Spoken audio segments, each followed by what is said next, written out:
Yeditepe Üniversitesi'nden herkese merhaba. Bugünkü konuğumuz Yeditepe Üniversitesi Tiyatro Bölüm Başkanı Profesör Doktor Metin Balay. Hocam hoş geldiniz. Hoş bulduk. Öncelikle davetimizi kabul ettiğiniz için teşekkür ederiz. Ben de davetiniz için çok teşekkür ederim. Rica ederiz hocam. Evet, öncelikli olarak Yeditepe Üniversitesi Tiyatro Bölümünün yüksek lisans kısmını sizden dinleyelim. Programın içerisinde neler var? Çalışmaların doğrultusu nedir? Genel anlamda bir tanım alalım sizden. Şöyle söyleyeyim, şimdi Yeditepe Üniversitesi Yüksek Lisans Programı, Tiyatro Bölümünün Yüksek Lisans Programı çok yeni bir program. Geçen sonbahar yarı yılında yeni başladı. Şu anda da ikinci sömestrini işliyoruz. Bölümümüze Profesör Doktor Fakih Özsoysal da katıldıktan sonra bölümümüz bayağı bir güçlendi ve bu sayede de yüksek lisans programını ciddi düşünmeye ve açmaya karar verdik. Bizim yüksek lisans programımız da esasında işte ben ders veriyorum, evet. Fakih Hoca veriyor, doktor öğretim üyesi Arda Öztürk ders veriyor. Üçümüz, kadromuz bu. Hepimizin özel bir çalışma alanı var.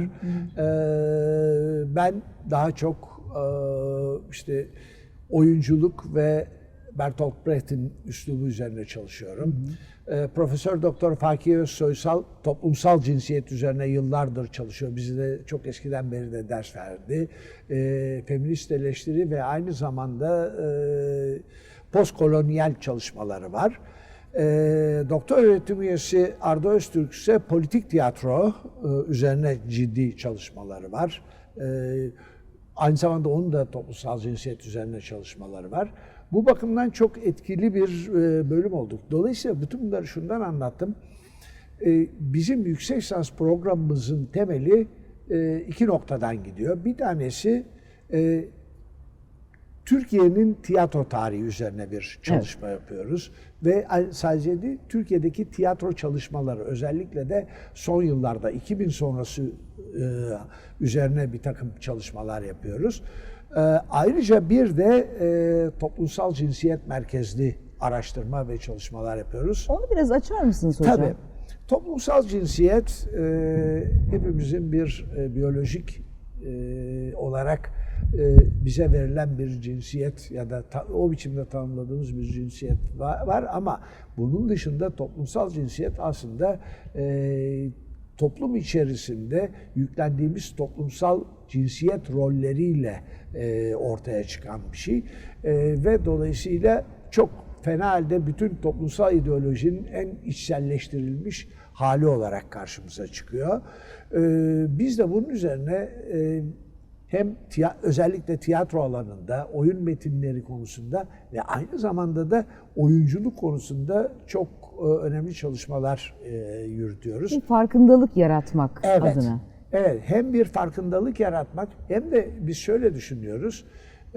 Yaratıcılığın temeli, sanatın temel amacı yaratıcılıksa, yaratıcılığın temeli toplumsal cinsiyet hakkındaki donanımdan geçiyor. Evet.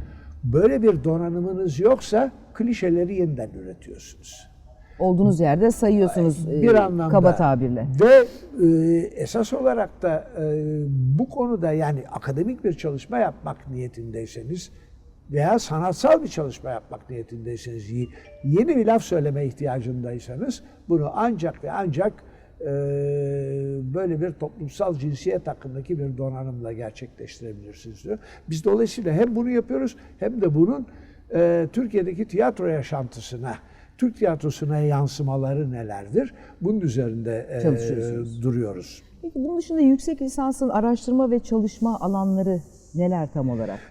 Şimdi şu anda hem politik tiyatro üzerine çalışma yapıyoruz, hem Türk tiyatrosu üzerine tezler hazırlatıyoruz. Yani daha doğrusu şu anda hazırlattığımız bir tez yok ama öğrencilerimiz yavaş yavaş ikinci yarı yılın sonuna doğru bu yana doğru bir yönelmeye başladılar. Bizlerle konuşuyorlar, öneriler getiriyorlar. Ayrıca biz zaten mesela şöyle bir şey yapıyoruz. Başka okulların başvuruları içinde var mı bilmiyorum ama bizde yüksek lisansa başvurmak için bir araştırma projesi önerisi dosyanın içinde yer almak zorunda. Ve yani başvururken hani ben buraya geldim, siz sayın hocalarımdan feyz almak istiyorum gibi bir şey bizim için yeterli değil.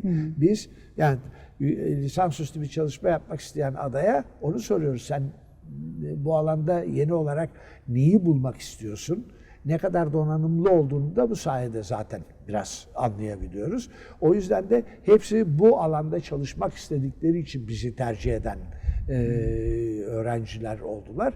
O yüzden de esas olarak biz politik tiyatro, Türk tiyatrosu ve toplumsal cinsiyet, hatta bunun da devamı olarak postkolonyal araştırmalar üzerinden bir dizi araştırma sürdüreceğiz. Tezleri bunun üzerine yavaş yavaş oluşturmaya başlıyoruz.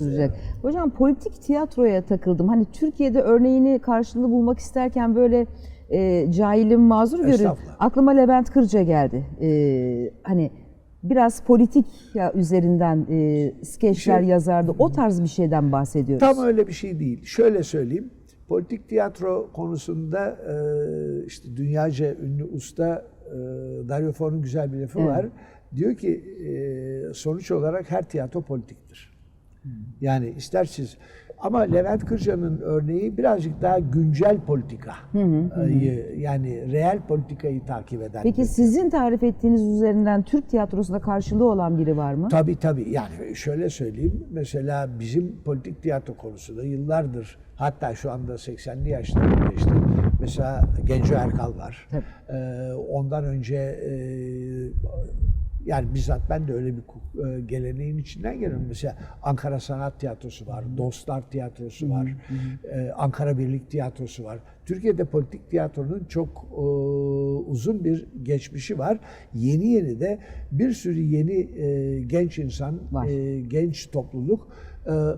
Henüz daha onlar belki bu bahsettiğim mesela Genco Erkal kadar tanınmamış olabilirler ama bu konuda çalışmalar yapıyorlar ve bir sürü yeni ürün çıkıyor. Biz de işte bir yandan da bunları takip etmeye çalışıyoruz. Ama bizim alameti farikamız, ayırt edici özelliğimiz toplumsal cinsiyet üzerine yaptığımız çalışmalar. Bunu söyleyebilirim. Çok da önemli. Kesinlikle çok da önemli. Bu konuda işte yeni yazarlar kimler, onların oyunlarının oynanması.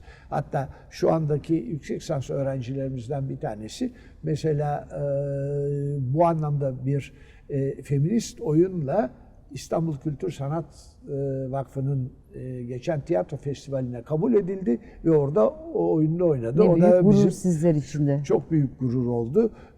Hatta işte onun orada oynanan oyunun yazarı da işte Fakih Hoca'nın daha eski bir öğrencisi falan, böyle öğrencilerimiz o toplumsal cinsiyet alanında çok ciddi çalışmaları sürdürüyorlar. Pratik alanda da, kuramsal alanda da, araştırma alanında da çalışmalarını sürdürüyorlar. Bütün bunların hepsini topladık ve bir Yeditepe Üniversitesi Tiyatro Bölümü yüksek lisans bölümüne öğrencileri ne için çağırabiliriz, ne vaat ediyoruz?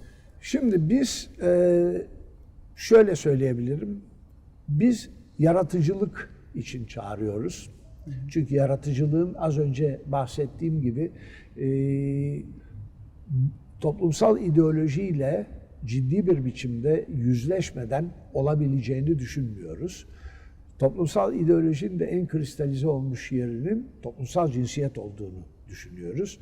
Bu bakımdan yani eğer kendilerini yeniden keşfetmek istiyorlarsa, dünyaya bambaşka bir yerden bakabilmeyi, yaratıcı bir biçimde bakabilmeyi ve üstelik de dünyanın çok güzel bir yer olduğunu, bu yaratıcı bakışla çok güzel bir yer olduğunu ve burada sanat üretmenin çok büyük bir özellik olduğunu, burada araştırma yapmanın çok keyif verici, haz verici bir şey olduğunu yaşantılamak istiyorlarsa buyursunlar, gelsinler. Bekliyoruz. Hocam çok teşekkür ederiz verdiğiniz değerli bilgiler için. Ben çok teşekkür ederim bana bu fırsatı verdiğiniz için. Rica ederiz hocam. Evet, bugün konuğumuz Profesör Doktor Metin Balay'dı. Yeditepe Üniversitesi Tiyatro Bölümü yüksek lisans bölümüyle alakalı bilgileri, içeriğini ve neler olduğunu bizlere aktardı. Umarım sorularınızın yanıtlarını bulmuşsunuzdur. Çok teşekkür ederiz dinlediğiniz için. Hoşça kalın.